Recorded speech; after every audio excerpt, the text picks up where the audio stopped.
Oke, selamat pagi, selamat siang, selamat malam teman-teman semua, kapanpun teman-teman penonton video ini. Sebelumnya perkenalkan, saya Yuda, nama lengkap saya Madai Dadi Brata, biasa dipanggil Yuda.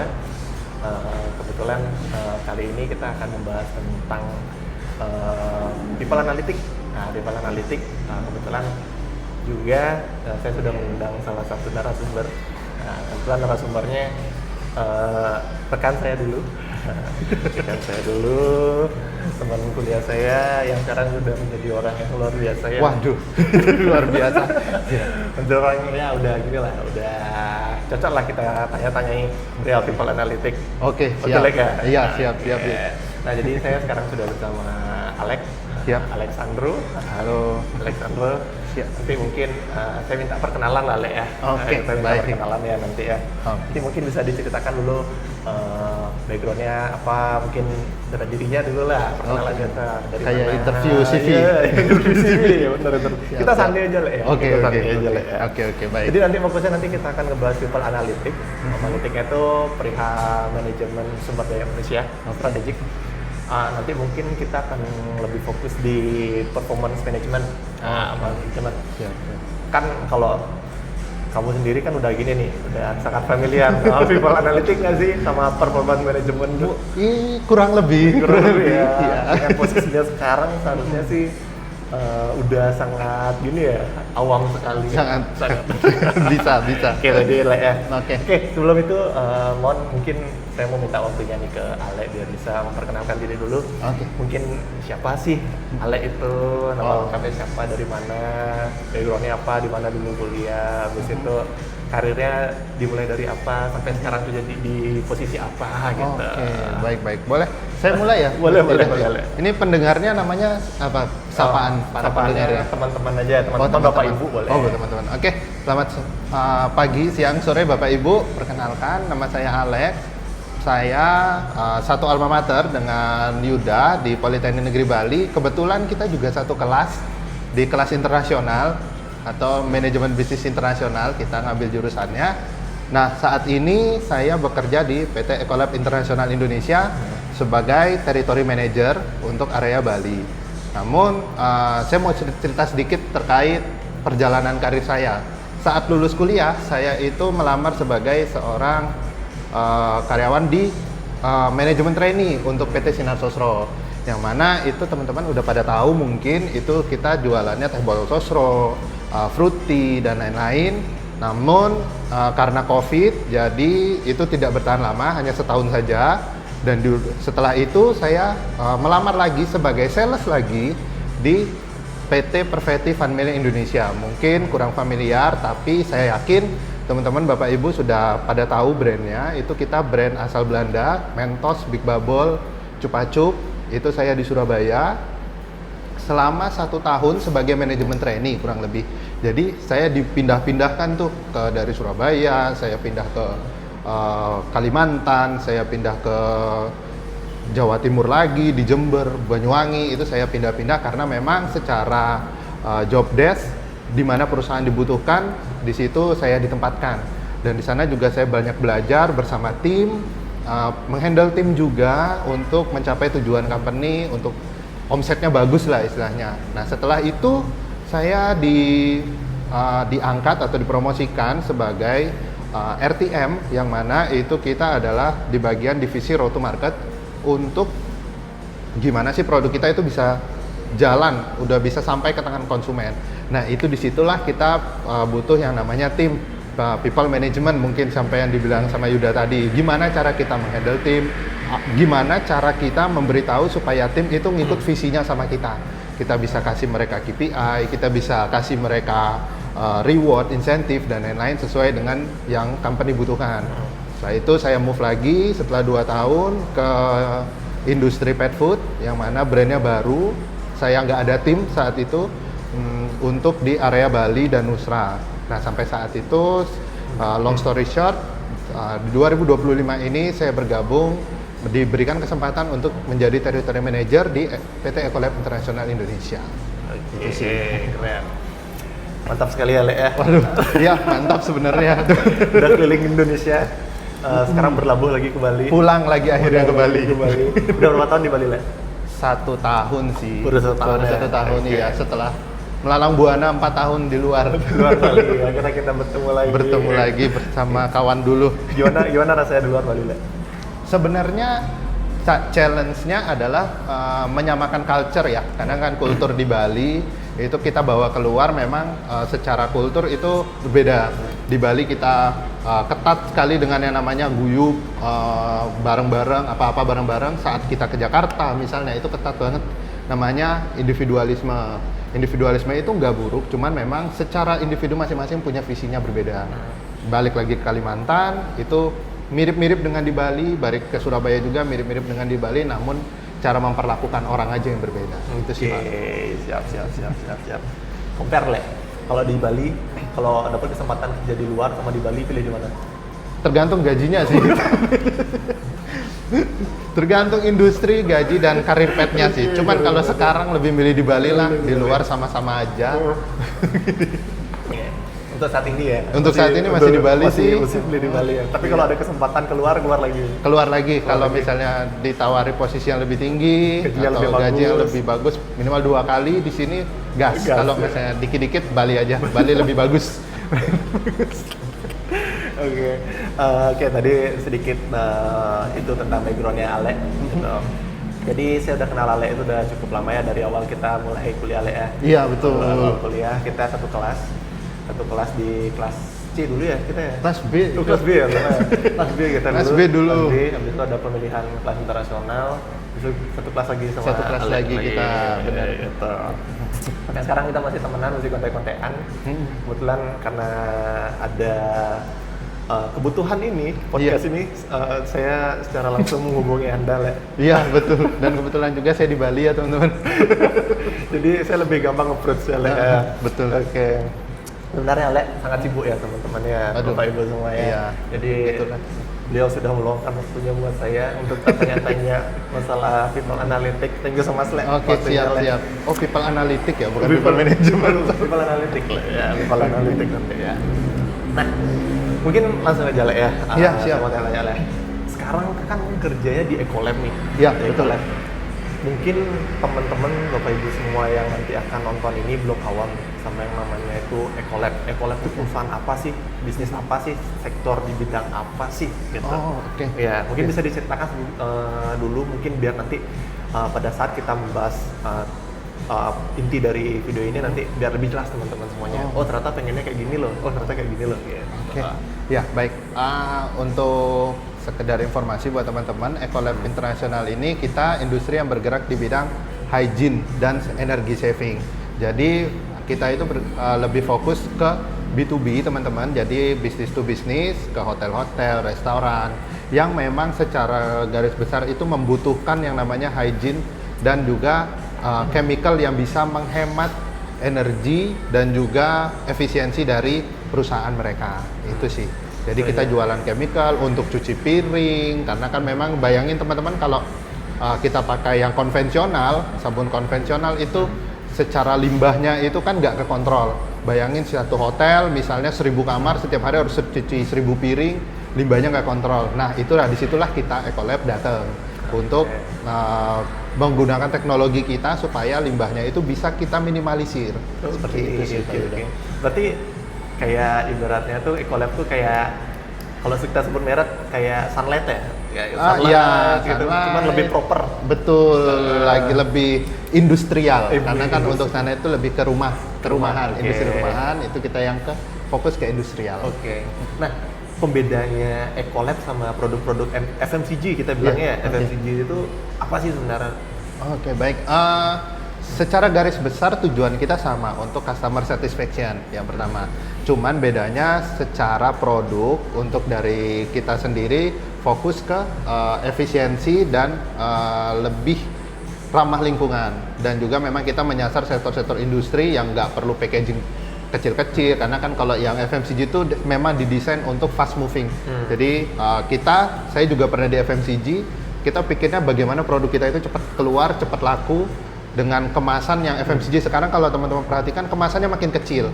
Ya memang itu memang lebih efisien untuk mereka, namun memang kan limbah plastik itu akan makin banyak, dan juga secara efisiensi kalau bayangin misalnya di restoran butuh misalnya 10 liter deh, 10 liter. Kalau kemasan yang kecil 100 ml butuh berapa kemasan? Packagingnya makin banyak, lebih mahal jatuhnya. Nah, kalau misalnya kita langsung yang B2B, itu kita cuma pakai cukup 1 jerigen aja, sampahnya sedikit, limbahnya sedikit, seperti itu sih Pak. Oke. Karena B2B ya, Le, ya? Iya, jujur lebih banyak akarnya ya. Iya, Satu betul. akar-akar aja ya. Akar besar.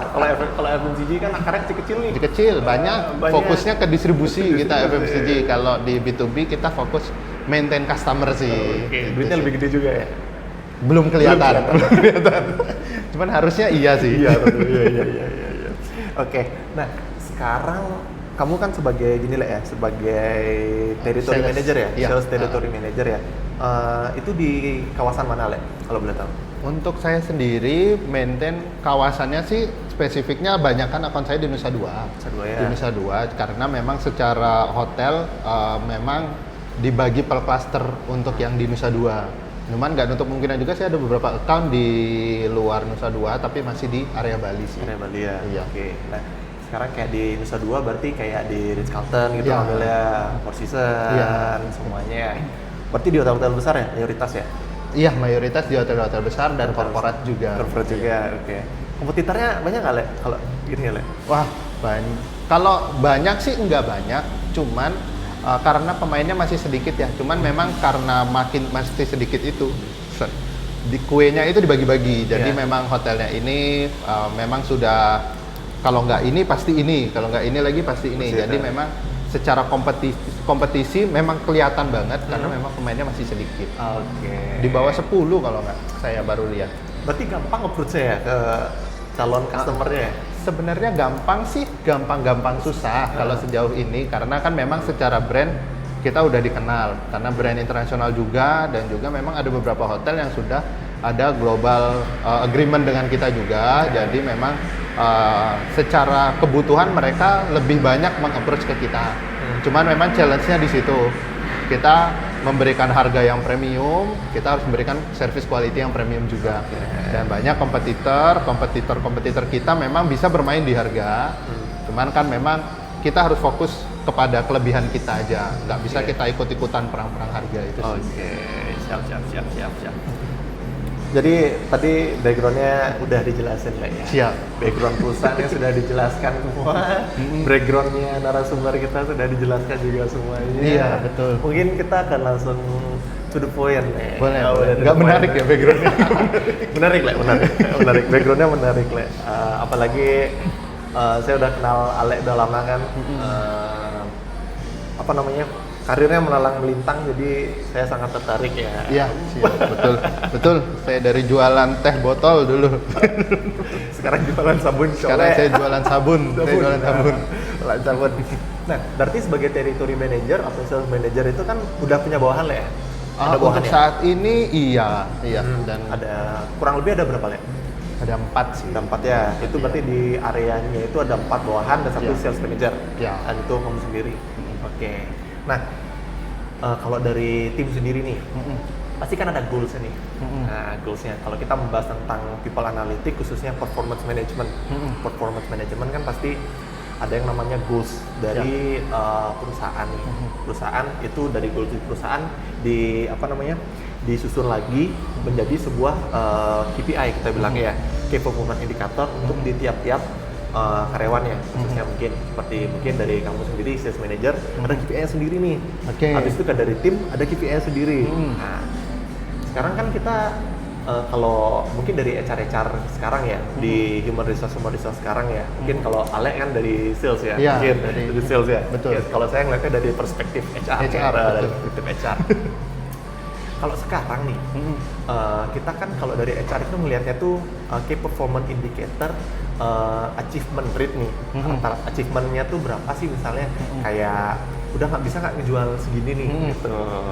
Kalau di perusahaannya sekarang nerapin kayak gitu nggak sih? Betul. Untuk sekarang sih pasti karena Pasti memang ya? kita ibaratnya sales kan memang yang tujuannya untuk mendatangkan untung, Betul. untuk mendatangkan keuntungan. Jadi supaya align dengan goal perusahaan, untungnya omsetnya itu harus kita set supaya perusahaan untung. Ya. Nah, untuk di saya sendiri ada itu malah KPI dengan bobot paling tinggi sih kalau nggak salah itu tuh 60%. Yang mana itu delivering value untuk ke Ecolab sendiri. Jadi Ya. berapa PO-nya lah istilahnya, berapa PO-nya itu kita ada targetnya di situ. Dan juga selain itu kita tuh ada target coverage. Coverage itu berapa toko kan kebiasaan berapa outlet atau customer yang hotel-hotel itu yang transaksi di bulan itu. Jadi kita harus maintain karena kan ada kemungkinan kalau misalnya toko ini lagi customer ini nggak transaksi itu kenapa? Oke. Ini kenapa kita harus cek gitu sih. Biasanya ya. Berarti lebih banyak ke approach ya kita ya mainnya.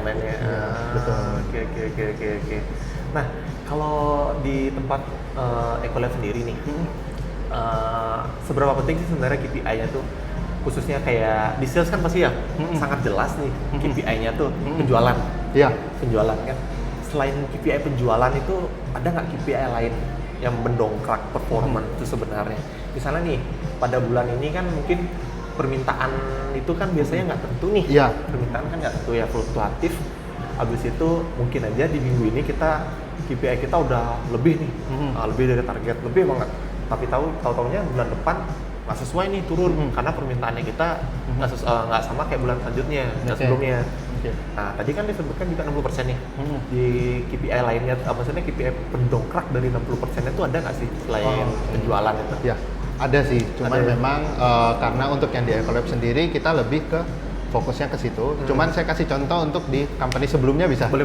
Oke, di company sebelumnya itu memang saya yang set untuk KPI dari saya dan tim saya juga. Oke. Kita juga punya bobotnya untuk yang di sales itu KPI yang pertama itu sales itu di angka 30% nunjang omset. Oke. Terus yang kedua itu ada coverage, distribusi, berapa toko yang udah beli produk kita secara coverage total berapa. Yang ketiga produk fokus kita apa, itu berapa value-nya. Dan yang keempat itu kita ada yang namanya kehadiran insentif main days namanya. Jadi kehadirannya mereka tim gitu berapa persen itu bisa mendongkrak KPI-nya mereka. Karena kan memang secara nggak tahu ini benar atau enggak ya Pak ya Yud ya. Cuman di company-ku sebelumnya itu tuh kita tuh insentifnya based on KPI itu adalah insentif yang harus mereka kejar tiap bulannya. Jadi kalau misalnya setiap bulan itu KPI-nya kan sama, cuman memang seperti yang tadi kamu bilang itu setiap bulan itu pasti ada naik turun. Tapi kalau to be fair saya nggak mau tahu setiap bulan harus achieve. Ya. Iya, gimana pun caranya. Karena kalau misalnya toko A nggak mau beli di bulan depan, otomatis stoknya masih ada. Betul. Atau berkurang sedikit. Itulah tugasnya sales supaya mastiin barang itu tuh sesuai stoknya, Mas. Oke. Kecuali barang itu emang nggak laku, kita harus putar otak cari toko lain lah atau ya gimana caranya supaya barang itu bisa ke deliver ke sana. Deliver Gitu ya? sih, betul. Oke. Berarti Alex selaku kemarin kalau di perusahaan kemarin kan sebagai sales juga ya, sales manager juga ya, di bawah-bawahnya itu. Berarti memang apa mayoritas semua sales itu KPI-nya itu pasti penjualan ya, budget ya? Iya. Pasti penjualan. Karena mungkin kalau pendongkraknya selain penjualan itu kan tiap-tiap perusahaan beda-beda. Iya, Berarti betul. Nah, berarti memang itu patokan. Emang paling gampang sih kalau kita ngelihat ya. Kalau sales tuh Pasti omset. Pasti omset. Kalau udah omsetnya naik, salesnya bagus. Betul. Kalau omsetnya jelek, aduh salesnya kenapa ini? Pasti Betul. gitu. Betul. Mungkin kalau saya bergaca dari HR juga, betul. HR kan biasanya kalau di kita itu KPI-nya lumayan ya, kayak ada training, ada hiring dan lain-lain. Itu PR Itu kan sebenarnya nggak fair juga ya, karena kan kita persentasenya masing-masing perusahaan beda. Masing-masing perusahaan beda, karena kita kan nggak tahu goals dari masing-masing perusahaan. Mungkin kalau dari Ecolab sendiri 60% itu termasuk oke lah. Karena dulu sempat juga ada di tempat saya kerja dulu, penjualan itu hampir 90%. Oh, oke. Nah, gitu. itu kayaknya lebih mematikan kayaknya Iya, tuh. benar sih. Iya sih. Lebih mematikan tuh. Cuman KPI tiap bulan yang harus di-achieve tuh kebetulan saya juga pernah gini, aku juga pernah ngalamin dimana emang tiap-tiap sales tuh pasti harus achieve KPI-nya untuk dapat insentif bulanan selain betul. gaji pokoknya. Betul. Nah, selain gaji pokoknya itu tergantung dari perusahaannya dia mau diterapkan yang monthly atau annually. Benar ya. Betul. Benar ya. Tapi kebanyakan kayaknya kalau saya kan di hospitality, biasanya sih annually ya. Hospitality annually ya. Oke. Mungkin kalau di Ecolab sendiri mungkin bisa monthly atau bulan sebelumnya mungkin bisa monthly gitu ya atau achievementnya. Oke. Nah, sekarang aku mau nanya perihal mekanismenya. Mekanismenya. Gimana sih mekanisme KPI-nya, penyusunannya tuh kayak gimana sih? Misalnya kayak kalau bisa ambil contoh di Ecolab, kamu sebagai sales manager, kamu nyusun KPI tim ya. Gimana sih cara nyusun KPI-nya tuh sebenarnya? Oh, oke. Sebenarnya kalau ini caraku ya, nggak tahu benar atau enggak, itu biasanya saya itu apa yang menjadi KPI saya breakdown dulu. Menjadi KPI saya misalnya contoh omset harus sekian, kita juga punya fokus untuk service level juga sekian. Nah, itu yang akan kita breakdown. Kayak contoh kalau di Ecolab sendiri karena kan saya belum lama, jadi memang KPI-nya udah ditentukan dari awal tahun. Cuman kalau misalnya penyusunan itu di perusahaan saya sebelumnya itu saya buatnya dengan cara contoh yang saya perlu adalah omset, coverage, display itu. Nah, saya akan breakdown nih omset ini kita bisa capai di angka berapa, itu kita bagi juga ke tim kontribusinya berapa, itu nanti kita lihat persentasenya, kita masukkan ke mereka. Terus udah coverage juga kita lihat. Kalau misalnya FMCG memang lebih kompleks dan lebih mendetail. Contoh, kita pengen bulan tahun 2026 ini cover total 200.000 toko. Nah, pada 2025 itu cuma 100.000. Nah, lagi 100.000 ini, itu gimana cara carinya? Kita breakdown, kota mana yang penduduknya padat, dari penduduk kepadatan itu bisa berapa jumlah toko. Nah, berapa jumlah toko itu bisa di cover sama satu salesman. Yang awalnya mereka hanya cover 400, kita bilang oke, bulan tahun ini minimal coveranmu itu di 600. Cari, ini ada mapnya, kamu cari ke sini. Nah, itu cuma, dan lagi selain omset, coverage, produk fokus, karena memang produk fokus itu kita harus tahu produk mana yang mendatangkan keuntungan lebih banyak. Itu yang kita fokuskan. Yang mana produk yang menambahkan numeric distribution untuk di Nielsen, itu kita juga fokuskan di situ. Terus juga selain itu kita ada kehadiran. Kehadiran itu memang karena dulu di tim saya itu hitungannya adalah pembayarannya itu per hari gajinya.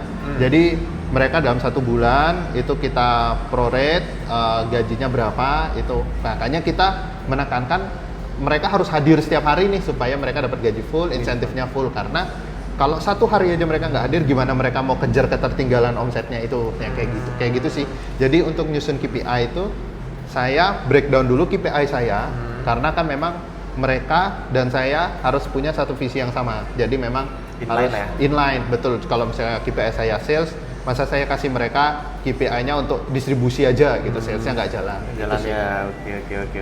Nah, respon timnya biasanya kayak gimana sih setelah didistribute tuh KPI-nya? Nah, itu yang sulit. Di tiap daerah tuh kadang-kadang beda responnya. Kalau misalnya ada yang langsung oke, mereka udah tahu bahwa itu kerjaan mereka, itu cara mereka diukur. Dan namun ada juga yang bilang, Pak, kadang-kadang kalau misalnya paling sensitif adalah target naik. Pak, kok targetnya naik? Ininya bulan lalu aja sekian itu. Nah, itu yang challenge kita untuk jelasin. Kenapa targetnya naik? Kasih pemahaman ke mereka. Kita juga bilang, ya targetmu naik, tapi kita support ini. Kamu butuh apa-apa bisa bilang, kita bisa siap support kayak gitu. Oke. Berarti company support juga mempengaruhi ya? Oh, sangat ya. Apalagi di FMCG. Benar. Kalau misalnya di FMCG kita loss aja untuk support ke tim atau bahkan ke trade marketingnya itu bahkan karena kan persaingannya itu sangat ketat, bisa-bisa langsung kompetitor langsung ambil rak kita atau misalnya lebih duluan dibeli mereka itu sih. Company support memang perlu. Oke. Nah, ini kan KPI dari tadi nih, kita ngebahas banyak KPI karena KPI itu dipegang semua karyawan. Betul. Semua karyawan itu acuannya KPI. Betul. KPI. Even itu dari security pun ada KPI. Ada KPI-nya. Sampai CEO pun yang masih kerja sama orang ada KPI-nya.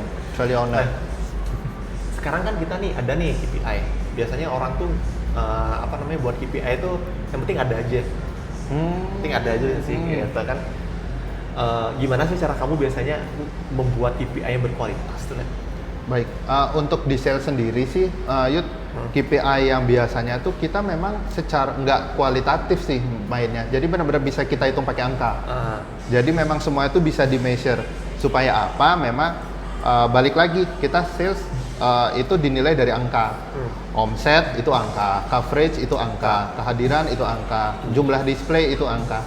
Jadi saya rasa untuk nyusun KPI itu untuk tim sales memang mungkin lebih mudah ya bisa dibilang, karena kan kita tinggal breakdown angka, mereka harus achieve, kalau nggak achieve mereka nggak comply sama KPI-nya seperti itu sih. Iya.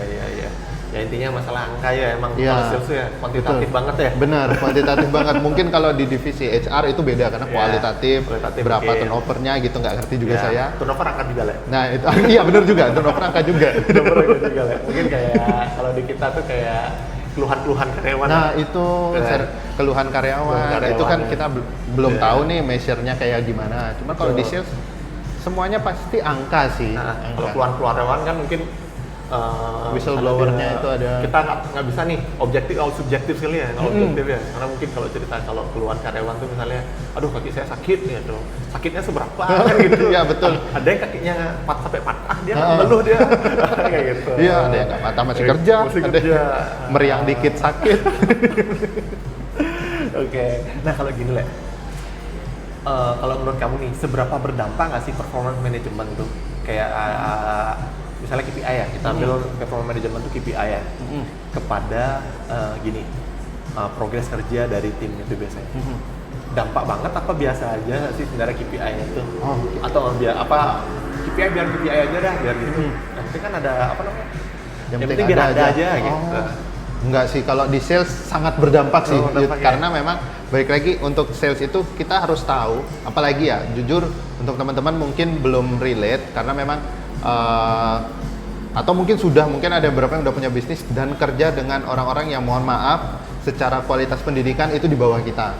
Bukan saya bilang mereka lebih bodoh, bukan, cuman memang secara pola pikir dan kebiasaan, dan bahkan ada yang sudah bertahun-tahun di dunia sales itu tuh kalau kita nggak set KPI dengan baik, mereka akan bisa ogah-ogahan kerja atau bahkan bisa melawan lah, istilahnya melawan kita. Apalagi saya saat itu sebagai untuk yang udah pegang regional tapi masih muda itu sering banget dibantah, dibantah. Tapi kita harus tahu sales itu pakai angka. Jadi saat saya udah show that angka itu mereka nggak akan bisa ngomong apa-apa lagi. Itu kalau dari segi saya keuntungannya. Tapi dari segi mereka, KPI itu membantu mereka untuk tracking insentif mereka. Karena biasanya kan insentifnya bulanan. Insentif bulanan atau tahunan, mereka akan tahu nih arah kerjanya ini akan kemana. Mereka akan harus apa yang harus dikejar. Contoh, waduh salesnya udah achieve nih, tapi 60%. Wah, distribusinya belum nih, aku harus cari toko-toko baru. Untuk yang misalnya di Ecolab, wah ini salesnya udah 60% lagi nih. Gimana ya kejar ya ini biar nanti tutup bulan ini bisa achieve gitu. Karena kita sebagai sales itu biasanya gajinya itu kecil, cuman insentif itu yang bikin kita hidup. Insentif itu yang bikin kita hidup. Jadi mau nggak mau sales pasti kejar insentif. Caranya kejar insentif adalah buat KPI yang achievable. Jadi nggak hanya mengawang-awang nih kita satu bulan 1 M. Tapi kalau misalnya kita lihat historikalnya nggak masuk akal, itu bikin demotivasi juga buat teman-teman, buat teman-teman sales ya. Jadi kita harus measurable juga, achievable juga, dan juga bisa bisa di-achieve dan terukur. Time bond-nya ya? Iya, betul. Jadi kita bisa lihat nih, bulan ini udah berapa persen time bond-nya, mereka udah berapa persen, tawan tuh gap-nya berapa, itu yang harus mereka kejar. Oke. Nah, gini lah, kadang-kadang tuh karyawan tuh bingung biasanya. Jadi KPI ini ngapain sih? Pernah nggak sih? Gitu? Pernah, dulu awal-awal karir tak kasih KPI mereka, Pak ini apa. Bener kan? Bener. Even kayak saya pun kan, kayak aku pun kan dulu pada saat baru bekerja tuh kan dikasih KPI. Tas ini KPI-mu. waduh ini apa gitu kan, mikir ini harus kamu achieve ya. Tapi kita tanpa ada namanya itu coaching. Tanpa ada namanya itu coaching. Jadi kita must to feel it by ourselves. Kita nggak ada di guideline, misalnya gitu, nggak ada di guideline, nggak ada dikasih tahu ini lo sebenarnya achievementmu kayak gini-gini, ini lo cara nyampeinnya kayak gitu. Kalau selama kamu kerja kemarin itu, kamu perlakuannya tuh atau diperlakukan seperti dikasih KPI aja apa ada coachingnya sih sebenarnya. Pas KPI itu diberikan, dijelasin lah detailnya kayak gimana cara achieve-nya. Misalnya kalau nggak achieve tuh, ini lo caranya, tips and triknya kayak gitu. Jujur dua-duanya. Karena yang dikasih tahu, yang nggak dikasih tahu dulu nih. Yang nggak dikasih tahu itu dulu pernah di perusahaan sebelumnya itu memang kita dikasih KPI karena memang mungkin saya nggak tahu juga standarisasi untuk bagaimana rule of working perusahaan lokal sama PMA itu mungkin berbeda. Mungkin yang saat di lokal memang betul kita dikasih KPI, saya sendiri kasih KPI, oke ini yang harus kamu achieve. Coaching itu minim, bukan saya bilang nggak ada minim lah, jadi nggak dikasih tahu. Dulu saya nggak tahu numeric distribution itu apa, effective call itu apa, yang mana itu bahasa sales banget, dan itu saya nggak tahu, dan memang butuh waktu banget untuk kita paham KPI kita apa, karena memang yang harus saya pribadi nih tanamkan, kalau saya nggak ngerti KPI saya, gimana cara saya kerja. Nah itu yang saya butuh waktu hampir seminggu itu saya memahami KPI itu, dan memang setelah itu kita lebih bertanggung jawab atas KPI itu karena kita nyari taunya susah. Nah untuk yang tipikal yang kedua yang dikasih tahu cara kerjainnya gimana, secara knowledge kita memang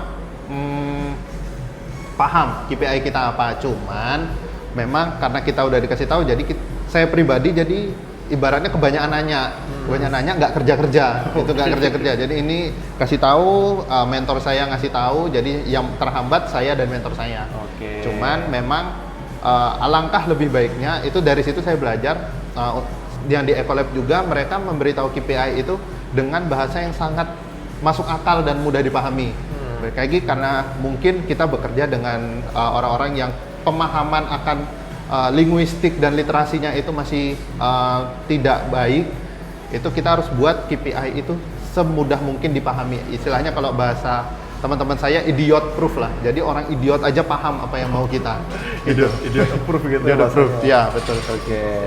Nah gini nggak sih Le, sebenarnya Le, ada KPI itu bisa membuat karyawan tuh konsisten kerja nggak sih? Ada KPI yang membuat karyawan konsisten kerja. Misalnya nih, KPI itu bisa membuat karyawan tuh konsisten kerja nggak sih? Sebenarnya saya balik lagi di sales, kalau divisi lain nggak ngerti juga ya. Di sales sendiri bener banget, karena itu yang jadi acuan mereka. Dan tugas kita sebagai leader itu ngasih tahu mereka KPI tiap hari, progresnya mereka gimana. One-on-one ya istilahnya. One-on-one bisa saat briefing. Itu kita kasih tahu progres mereka kemarin itu sudah sampai mana, hari ini mereka mau ngapain, sore mereka balik kita tanyain udah sampai mana. Gitu sih. Seru lah ya? Iya sih, gitu sih. Gila ya. Ternyata banyak ya, lebih ke gini ya biasanya, emang salesnya emang penjualan aja ya, nggak ada pembahasan lain ya kayak. Iya, rata-rata penjualan, kecuali gosip. Gosip toko-toko nih, ini bu ini gini, bu ini gitu. Sama suaminya gitu gini. Karena kalau biasanya kalau di HR itu kalau nggak, misalnya kalau musim hiring nih, hiring aja kita bahasannya, musim training aja, habis itu kayak musim apa namanya, kayak musim appraisal misalnya akhir tahun nih, kita akan ini KPI nih semuanya buat appraisal nih. Appraisal nih semua nih, aku urusan appraisal gitu. Berarti kalau emang sales itu emang terfokus pada penjualan aja ya? Betul. Karena dari awal bulan awal tahun sampai akhir tahun, memang kan kita dituntut, itu kerjaan kita kan, sales. Makanya sales tuh jangan ngeluh hal-hal lain, udah fokus jualan aja, karena itu kamu dinilai dari situ, uangmu tuh di situ. Benar. Karena dulu kan pas kita training itu loh, pas kita training PKL itu kan aku di departemen sales. Oh iya benar, benar juga. Departemen sales. Dan dari sana pun aku menotis diriku, aku bukan bukan lip service ya. Bukan sales person. Bukan sales person. Aku memandatkan diriku, aku bukan sales person ya, kayaknya ini bukan tempatku nih. Oke. Kalau kamu sendiri gitu nggak sih, Le? Awalnya gitu. Awalnya gitu. Ini buat teman-teman yang mungkin yang mau ngelamar jadi sales itu adalah pekerjaan orang yang nggak punya tujuan. Benar. Itu saat saya lulus kuliah itu tuh saya lihat-lihat di internet manajemen trainee itu saya pikir oke, kita akan di rolling di HR dan lain-lain karena saya dulu ngelamar tuh selalu di HR, teman-teman. Buat teman-teman yang belum tahu, dan juga tapi memang kejerumusnya di sales. Apalagi dulu di FMCG itu kita salesnya seperti yang teman-teman bayangkan, kita keliling ke pasar bawa motor. Saya dulu waktu di Sosro bawa pick up, teman-teman, jalan keliling jualan teh botol. Tapi memang dari situ ibaratnya kita tahu mungkin di hospitality berbeda, tapi di FMCG itu yang uangnya paling banyak itu pasti orang sales. Sales, benar. Yang uangnya paling banyak pasti orang sales. Fasilitasnya paling lengkap itu orang sales. Apapun yang levelmu di sales, pasti kamu itu pasti dapat tunjangan bensin, insentif, itu tuh pasti dapat. Oke. Mantap lah dia di sales ya. Sebenarnya mantap, cuman capek aja. Sampai sekarang capek ya? Capek aja. Ini sampai sekarang capek banget. Lo udah jadi sales manager lah. Aduh, iya. Malah sekarang capek-capeknya ini karena kan transisi transfer knowledge ya dari B2C ke B2B itu masih beda banget nih cara Bukannya mainnya. lebih gampang di B2B ya? Kayak kata orang sih lebih gampang ya, kita maintain customer, cuman secara kebiasaan itu sih yang perlu dibedain. Karena dulu saya biasa tiap hari itu udah di pasar, pagi-pagi udah di pasar sama tim ngopi sama owner. Cuman kalau di B2B kan nggak bisa, kita harus buat janji dulu, kita menyesuaikan jadwal customer. Janjinya di kafe kayak sekarang. Iya, gitu. Kadang-kadang di kafe malam-malam gitu, nggak ada jam kerja gitu sih. Oke. Berarti kenal dong sama orang-orang penting di hotel berarti kan? Untuk saat ini harus kenal, GM harus kenal. Harus pada kenal Karena kan semua. itu customer-nya. Betul, kan customer-nya. Betul. Oke. Nah, tadi kan kita udah sempat ngebahas tentang perform management nih. Iya. Gimana sih mekanismenya yang sempat diterapin di perusahaan kamu sekarang ya? Habis itu dampaknya kayak gimana sih KPI-nya itu, performance manajemennya tuh. Habis itu, nah kamu kan pasti sering menghadapi nih karyawan yang ogah-ogahan tadi itu, perusahaan yang ogah-ogahan, nggak achieve target, habis itu nggak ngerti KPI-nya. Kalau dari kamu sendiri nih, solusinya kamu berikan kepada karyawan itu pada saat mereka ada kendala tuh apa sih sebenarnya? Oh iya, baik. Sebenarnya saya sebagai sales manager biasanya menerapkan ini, Yud. Itu tuh pertama tuh mapping karyawan kita dulu. Kita buat jadi mungkin pelajaran kuliah ya yang 4 kuadran itu. Jadi ada yang bisa dibina, ada yang bisa kita Nenbos grid. ya mungkin itu ya namanya ya. Jadi saya bagi tuh jadi 4 yang performanya bagus, keniatan untuk belajarnya bagus, saya masukin di satu kuadran. Ya mungkin nanti tak tampilin Nenbos grid nanti ya. Nah, Nenbos grid. Boleh, mantap. Nah, tapi kalau misalnya memang dia nggak achieve, terus memang istilahnya dia nggak perform lah, KPI-nya nggak achieve dan mereka ogah-ogahan kerja, itu saya harus cari tahu dulu. Karena kadang-kadang mereka itu kenapa? Either mereka nggak ngerti KPI-nya, tapi kalau udah dijelasin sampai terus-terusan mereka nggak ngerti, nah itu kita bisa ambil tindakan coaching biasanya.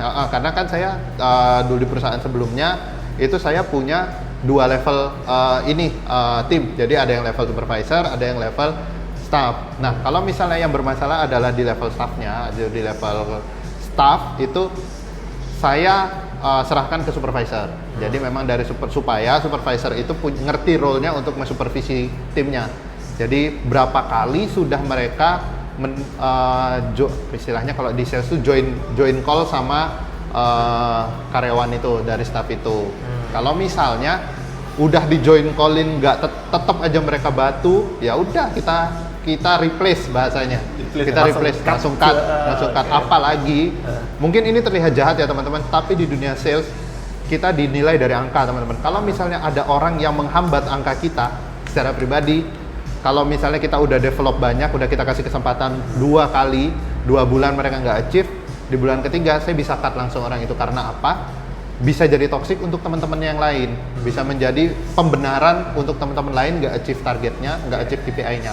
Tapi sebelum itu saya punya prinsip, kalau mau nge-cut orang, kita harus lihat dulu seberapa banyak development yang udah kita kasih. Kalau misalnya coachingnya udah kita kasih tapi mereka batu, ya udah nggak ada tempat buat kamu cut.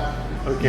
Tapi masih Nyari orang gampang kok gitu. Berarti masih ada kayak gini ya, permakluman berarti ya. Kalau misalnya nggak chief itu kita kayak kasih coaching dulu, pengertian training dulu, apa sih kendalanya. Iya. Nanti kita coba lagi sekali 2 kali, kalau nggak udah buang. Buang. Gitu. Iya. Itu kasarnya. Betul. Itu kasarnya. Peringatan bulan pertama, bulan kedua, bulan ketiga buang. Oke, Kalau misalnya siap. masih, tapi tergantung juga ya. Ada yang di 1 bulan pertama pun udah langsung kita cut karena memang kita tahu kita udah figure out bahwa dia itu adalah calon-calon yang menjadi toksik lah buat teman-temannya. Oke. Dari aduan teman-teman atau juga Oke. dari saat komunikasi yang nggak baik gitu Oke. sih. Berarti kayak ada feedback dari karyawan lain, berarti ya tim lainnya. Iya betul. Ada feedback lainnya. Oke, berarti engagement karyawannya bagus berarti ya. Karena tim saya tim saya nggak banyak Pak. Tim saya nggak banyak.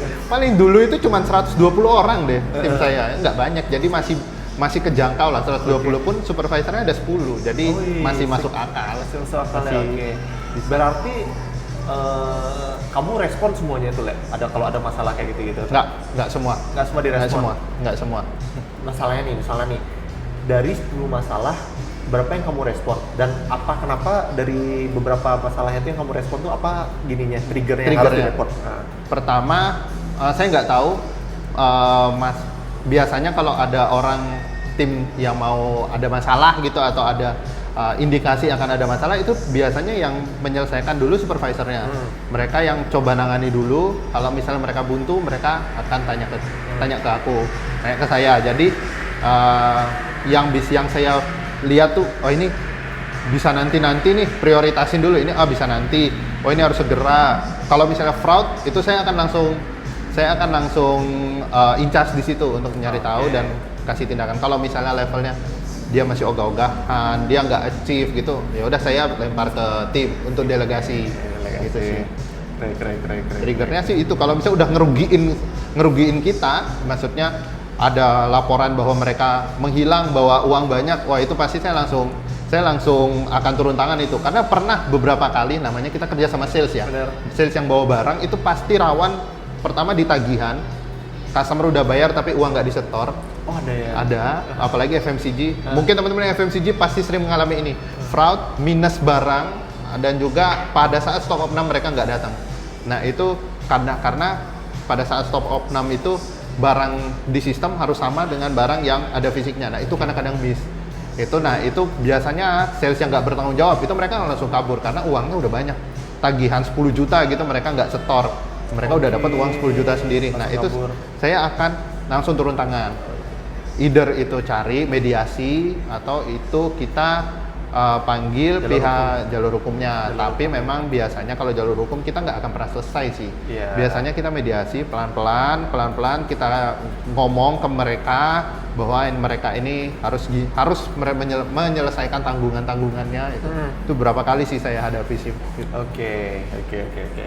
Seru ya, Le ya? Wih, banyak yang kayak namanya gitu. kerja sama, istilahnya ya, orang yang udah dewasa banget dan memang balik lagi secara pemahaman pola pikir itu kita ada gap jauh banget, dan mereka udah berkeluarga, ada tanggungan, ada utang dan lain-lain. Mereka akan membuat apapun caranya supaya keluarga mereka hidup. Nah itu kadang-kadang caranya nggak benar. Nah itu yang rugi adalah mereka sendiri, akhirnya mereka harus nambah utang lagi untuk nutupin itu kan. Oke, iya. Banyak itu kejadiannya di Bali apa di luar Bali? Wah, sama. Di Bali pernah sekali. Waktu itu saya di regional itu di Kupang pernah sekali. Oke. Pernah di Surabaya pernah sekali. Di Malang yang paling besar. Di Malang itu saya pernah dapat sales. Dia itu bukan sales sih, supervisornya itu kurang lebih bawa uang itu 80 juta. Wih, 80 juta. Iya. Untungnya dia kooperatif. Kok 80 juta itu memang minusan barang yang dia akui udah ngegulung dari awal tahun. Dan memang dia menyelesaikan itu dengan baik-baik. Dia untungnya punya rumah, punya usaha, itu jadi bisa ketutup di situ sih. Oke, berarti kayak masih ada jalur musyawarahnya ya? Iya betul, karena saya pernah menempuh jalur hukum, memang secara undang-undang nggak bisa diapa-apain. Kok bisa? Nggak tahu. Padahal saya pernah ambil ngelapor ke polisi juga, dan dijelasin ke kita bahwa apapun yang kita lakukan, maksudnya apapun yang mereka lakukan itu nggak bisa masuk penjara gitu, nggak bisa. Jadi ya kita, oh ya udah, memang kalau mungkin secara undang-undang nggak bisa, ya udah kita coba pendekatan secara manusia. Kita pelan-pelan ke rumahnya, kita datengin, ngajak ngobrol, ngasih tahu gitu-gitu sih. Untungnya ya puji Tuhan, alhamdulillah balik semua duitnya. Balik semua Walaupun duit. ada perlu waktu ya. Betul, perlu waktu. Kadang-kadang butuh 3 bulan sendiri untuk ngurusin itu. Tapi dari pihak perusahaan itu mereka gini nggak sih? Kan itu anak buahmu, kamu harus ganti rugi, gitu nggak sih? Enggak sih, enggak sih. Cuman belum sampai situ sih. Cuman kan memang dari perusahaan tuh kita dikasih responsibility untuk ini areamu, tanggung jawabmu. Kalau ada apa-apa, info, butuh apa-apa info gitu sih. Cuman kalau berhubungan dengan duit, ini jangan ditiru ya teman-teman. Itu saya berusaha untuk nyelesain di bawah dulu, atas jangan sampai tahu dulu. Kecuali udah besar banget. Saat saya di Jakarta kemarin, itu nominalnya sampai 150 juta. Itu baru mau nggak mau saya akan harus lapor itu. Karena berkaitan dengan untungnya momen itu pas dengan pembayaran THR-nya mereka. Jadi saya butuh bantuan untuk di hold THR-nya itu. Mungkin ini nggak bener ya, cuman demi melunasi apa yang mereka sudah ambil itu sih. Hold THR semua, insentif semua kita hold supaya itu bisa clear. Bisa keluar dulu ya. Oke. Itu ya. Gila, kerja sama orang-orang itu. Waduh, gitu. Waduh, tapi kan tamatan memang, SD, tamatan SMP, gitu. Tapi kan sebagai leader kan memang tugasnya seperti itu ya. Betul, iya. Kalau nggak ada masalah nggak perlu ada leader. Betul, nggak perlu ada kita udah digaji itu. Gitu. Nggak perlu ada leader dong, nggak perlu ada yang ngasih tahu, nggak ada yang nyeting, nggak ada yang ngarahin. Nah, kalau dari kamu sendiri, Le, sebagai leader nih, sebagai leader dan sebagai orang yang memantau KPI, apa sih sebenarnya kalau dari pribadi kamu sendiri, goals kamu sendiri dalam menyeting KPI itu apa tujuannya sebenarnya? Kayak misalnya nih, aku mau nyeting KPI biar kerjaanku lebih mudah nih biasanya nih, biar lebih gampang, atau enggak kayak gimana dan lain-lain kayak gitu. Oke, baik. Untuk saya sendiri memang ini nggak bener ya teman-teman ya. Saya nyeting KPI untuk mempermudah kerjaan saya. Karena balik lagi kita harus punya satu visi. Saya dan tim itu kalau misalnya nggak ditujukan untuk mempermudah kita atau mempermudah satu sama lain, itu menurut saya akan susah, malah nggak kecapai kedua-duanya. Jadi saya akan setting apa yang permudah saya, di mereka juga nggak susah-susah kali. Jadi mereka hanya fokus, apalagi ya kita kerja sama seorang yang udah berumur, itu cara mereka memahami sesuatu itu akan sangat berkurang kemampuannya. Contoh, kita nggak bisa tuh kasih mereka KPI ada 6 poin gitu, karena mereka akan kebagi fokusnya, nggak akan fokus. Jadi paling banter itu mereka saya kasih KPI ada 3 atau 4 itu udah banyak banget. Apalagi yang keempat tuh paling cuman kehadiran yang mereka nggak perlu mikir untuk ngerjain itu. Jadi balik lagi ke situ, jadi mempermudah di mereka dan mempermudah kita juga, tapi fokusnya lebih mempermudah saya. Mempermudah kamu, Le, ya? Iya, betul. Le, udah jam 5, Le. Mau apa lanjut lagi, Le? Lanjut.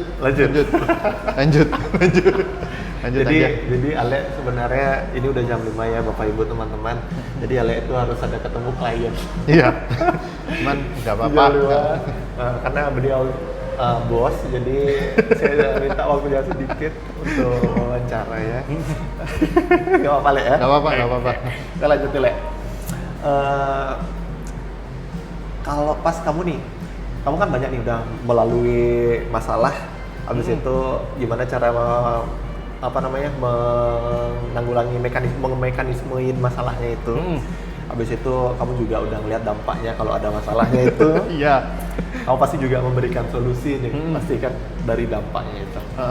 Nah, pada saat kamu memberikan solusi dan pada saat penerapan solusinya yang kamu berikan itu, gimana sih hasilnya? Khususnya untuk performance management. Contohnya kayak gini tadi kan, kamu kan lihat nih kayak ada achievementnya yang kurang nih, kamu kasih training lah dan apalah gitu. Dari apa yang kamu lakukan tuh gimana hasilnya?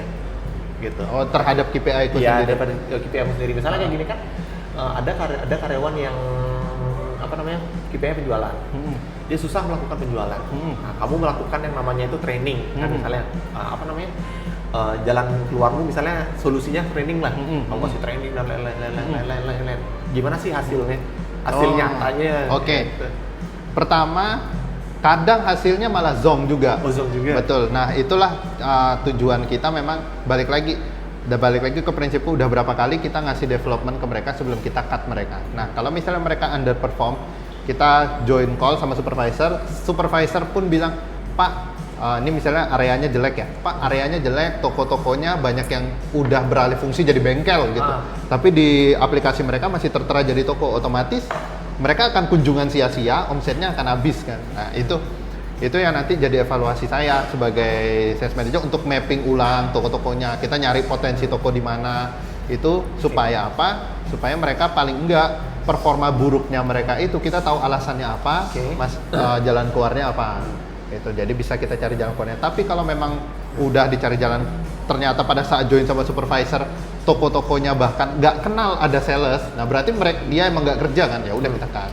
Balik lagi itu kalau misalnya solusinya itu berhasil, hasilnya adalah KPI saya itu terbantu, maksudnya dari segi performa itu mereka akan meningkat, bahkan secara yang awalnya omsetnya hanya 10 juta setelah di training jadi 10 juta 100 ribu, nah itu kan lumayan meningkat ya. Atau mungkin saat mereka di cut pengeluaran yang awalnya 58 juta untuk gaji mereka, setelah cut satu orang harusnya jadinya cuma 54, 53 juta hemat di perusahaan. Tapi secara sales itu bisa di cover sama salesman lain, itu bisa. Nah, nilai. Semisal kayak gini lah. Biasanya kan kita penilaian KPI tiap akhir tahun nih. Sebelum penilaian KPI itu, apa sih cara-cara yang kamu lakukan itu selain training ya? Selain training yang kamu lakukan itu biar semua tim yang under di bawahmu tuh bisa achieve KPI-nya. Oh, nge-push tiap awal bulan. Biasanya nih ya, bulan Oktober biasanya kita penilaian PBO itu di bulan Desember.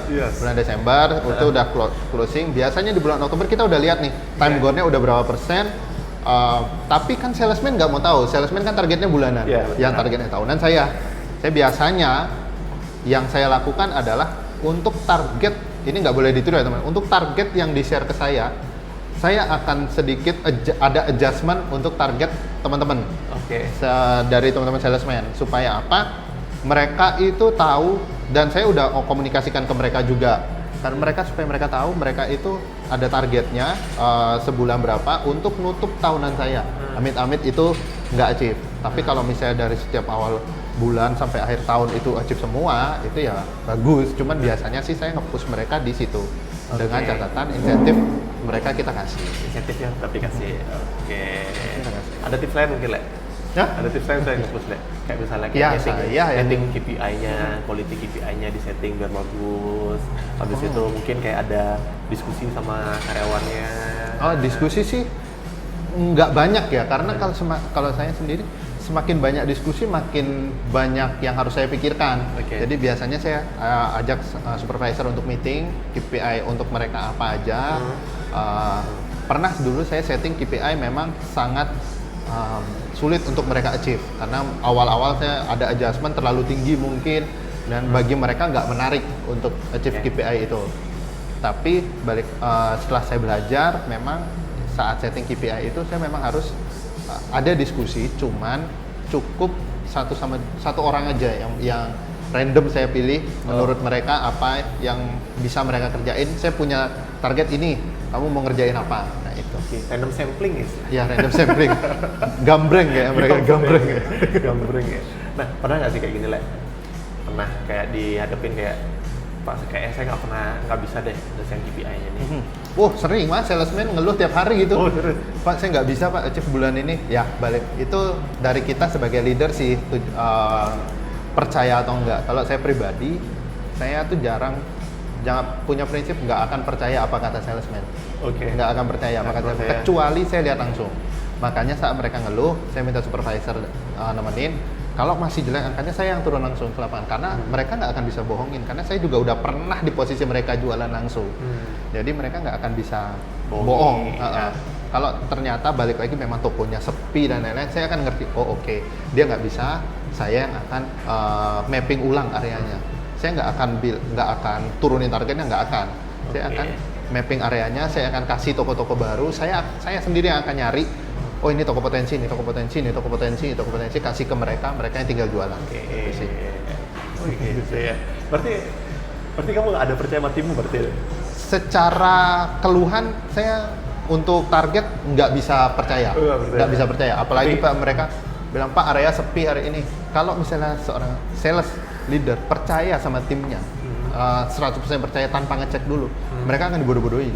Oh gitu ya? Iya, saya pernah di posisi ada memang udah saya evaluasi, udah saya replace, memang dia tuh ketahuan nggak kerja, tapi setiap hari bilang areanya sepi, tokonya tokonya tutup, tokonya barangnya masih ada, dan saya pada saat itu memang masih di level istilahnya masih di supervisor lah, jadi oh ya udah nggak apa-apa, nggak achieve kan dari atasan akan nyerang ke ke kami, dari kami saya akan otomatis backup tim, bahwa iya Pak areanya jelek, omsetnya turun, udah dicek belum? Saya coba cek, itu memang kesalahan saya juga terlalu percaya, nggak ngecek ke lapangan. Saya cek memang ternyata tokonya bahkan nggak kenal dia siapa. Oh gitu. Tokonya bahkan nggak tahu ada salesman Mentos datang tiap hari ke situ, itu nggak ada. Nah itu yang bikin saya bilang oke, saya nggak akan percaya apa yang mereka omongin, tapi di debat atasan saya akan bela mereka mati-matian. Gitu. Kalau mereka bilang Pak areanya suram, area mana yang suram, toko mana yang nggak beli, saya akan tanya-tanya terus. Oke, berarti digali-gali terus ya? Oke, siap. Dan turun langsung sih, ajak mereka coaching. Turun langsung. Berarti kalau sales tuh biasanya turun langsung nggak sih? Sales manager kayak kamu sekarang? Harus, kita sih punya idealnya ya, itu 80%, enggak 80% ya, 70% itu di lapangan memang. 70% lapangan. Ngurusin Pareto kita. Oke. Karena kita harus maintain relationship kita sama Pareto kita, penyumbang omset terbesar kita, tapi memang nggak ke retail toko-toko kecilnya. Nah pada saat salesman bilang, karena kan salesman kan kadang-kadang di Pareto tuh mereka nggak punya waktu, tiap hari harus kunjungan 30 toko, Paretonya ada 2, yang dimana satu Pareto tuh mungkin bisa butuh 3-4 jam lebih untuk ngobrol, minta PO. Jadi kita lah yang harus ke situ. Oke. Harus kamu ya? Iya. Nggak ada. Tim nggak ada ya? Supervisor kadang-kadang kan mereka dibagi juga, kita yang bantu, kadang-kadang bareng sih biasanya. Oke. Karena hari ini ke Porsisan ya, ada tim Porsisan. Ada tim yang lain nggak ke hotel mana gitu? Hari ini kan libur ya? Iya sih. Hari ini kan libur ya, cuman memang karena memang untuk di B2B yang mau nggak mau ya kita juga yang harus ke situ. Oke. Kemarin di Westin. Makan enak ya? Makan. Enak banget makanannya. Shout out Westin. Berarti kalau udah di posisi sales memang khususnya di posisi top level ya, memang kita yang mengatur KPI, kita bukan cuma HR aja ya ngurusin performance management, tapi langsung dari head departemennya yang mengurusi performance management ke timnya. Berarti ya. Nah, oke Le, sebenarnya udah lama kita ngobrolin ya, udah mau sejam. Gila ya, sejam ya? Udah mulai sejam kita ngobrol. Thank you so much juga untuk insight-insightnya. Bukan belum. Belum Le. Sabar. Nah, sekarang aku mau gabungin nih dari pembahasannya kita tadi sama teori-teori. Oke, wah ini yang aku butuh nih. Nggak tahu belas teori. Iya, bukan Le. Karena kan tadi sempat dibahas juga kayak rata-rata pencapaian KPI per individu. Itu kan rata-rata kayak karyawan biasanya naik turun fluktuatif dia untuk pencapaian KPI-nya. Iya. Habis itu berdampak nggak sih KPI itu terhadap apa namanya? Niat kerjanya mereka, achievement penjualan dan lain-lain. Habis itu kayak pertumbuhan outputnya, misalnya pertumbuhan outputnya itu kayak penjualannya meningkat nggak tiap tahun atau nggak tiap bulan. Habis itu kayak ada nggak kayak apa namanya keselarasan KPI dengan bisnisnya. Nggak mungkin lah kita buat KPI beda jualan, sama visinya. Jualan, misalnya sekarang kayak jualan di Ecolab, ini jualan ton gitu, nggak mungkin. Mungkin. Nah, tadi aku juga nangkap nih. Contohnya kayak pencapaian KPI per individu. Nah, itu kan mungkin tadi kamu ngejelasin tadi dalam kalau mau kita mencapai pencapaian KPI per individu yang bagus, KPI itu harus dibuat secara smart. Iya. Oh iya, smart ya. Smart namanya ya. Iya. Kan kayak S tuh apa ya? S tuh kayak suitable ya. Suitable, Mungkin. measurable, achievable, reachable, sama time bound. Ada time bound ya. Iya. Oke. Itu kan ada 5 tuh. Harus masuk konsep itu semua ya. Itu kan relate tuh. Oh iya benar. Bener ya, Ternyata bener ya. selama ini Bener aku ya. udah smart ya. Iya, udah smart gitu. Karena kan kita ngebahas itu nih, ngebahas itu deh. Nah,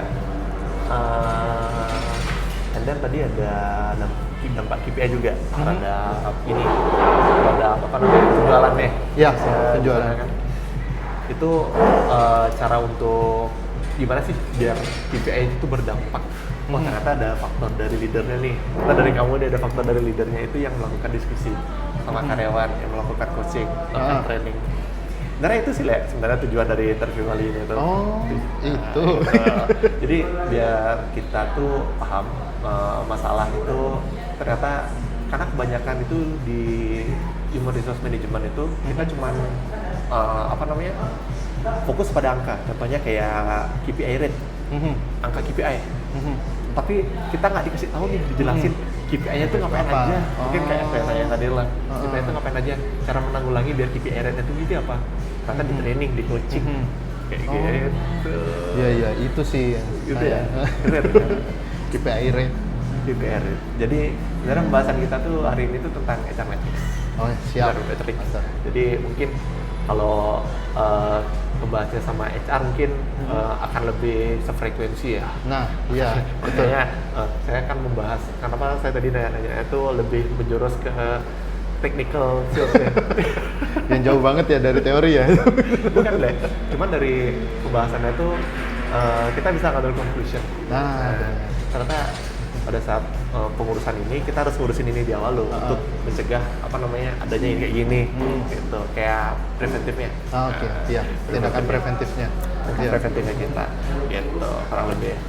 Gimana Le? Mau bisnis ke four season? Iya, lanjut mungkin. Saya belum ada info. Belum ada call. Iya, belum ada Season call. belum ada call. Iya, belum Aman. ada call, aman. Aman. Aman. Oke. Pria terakhir Le. Oke. Pria terakhir. Ini suara aman kan? Aman. Kedengeran ya? Kan udah pakai mic. Oh iya. Nah, misalnya kayak gini, gimana sih jadinya perusahaan itu kalau tidak ada yang namanya performance management? Oh, menarik. Itu yang saya alami dulu ya. Iya. Waktu saya mencoba ingin membuat suatu usaha, nggak ada KPI, ada tim, tapi memang itu dampaknya adalah kita nggak tahu apa yang akan dikejar. Yang jadinya kerja sekedar kerja, datang sedang datang, nggak tahu apa yang harus di-achieve, nggak ada semangat untuk kerjanya, nggak ada rasa memiliki untuk pekerjaannya. Seperti itu sih, kayak contoh, jika salesman nggak dikasih tahu KPI-nya mereka untuk target minimal angka dari satu poin KPI-nya itu aja hilang, itu mereka nggak akan punya arah untuk dituju. Contoh, target awal kita kasih 10 juta, tapi mereka nggak tahu kalau targetnya 10 juta, mereka akan ngerasa jualan di 1 juta udah aman. Yang mana itu akan membuat visi dari perusahaan itu akan nggak kena nih, nggak match gitu sih. Malah jadi nanti akan hancur, jatuh banget jadinya. Oke, itu dari perspektif sales ya? Ya, betul, dari perspektif sales. Dari perspektif sales, oke deh. Ya sebenarnya itu aja Le. Oke. Itu pertanyaan terakhirnya tadi sebagai penutup juga ya. Wah. Thank you so much untuk insight-insightnya. Iya. Maaf tadi videonya kekas karena baterai habis Le. Iya. Mohon maaf untuk 1 jam tadi sudah terlewatkan. aku udah takut tadi mati, aku kira videonya belum terekam. Iya. Oke, jadi untungnya videonya masih ada. Jadi kita inilah closing statement kalau istilahnya di apa namanya di podcast ya, di podcast ya. Jadi thank you so much buat Ale atas waktunya. Saya tahu beliau sangat sibuk ya, sangat sibuk. Sudah meluangkan waktunya ngebincang ngobrol-ngobrol masalah performance management, apalagi pengalamannya juga sangat relate dengan performance management yang sudah dilakukan saat ini. Thank you so much Ale. Siap. Mungkin kita akan berjumpa di lain kali, mungkin pembahasannya tentang fungsi-fungsi yang lain. Oh iya, Oke. benar. Bisa. Bisa ya, selama masih di Bali lah ya? Masih di Bali. Oke, thank you so much. Sampai jumpa di kesempatan berikutnya. Thank you.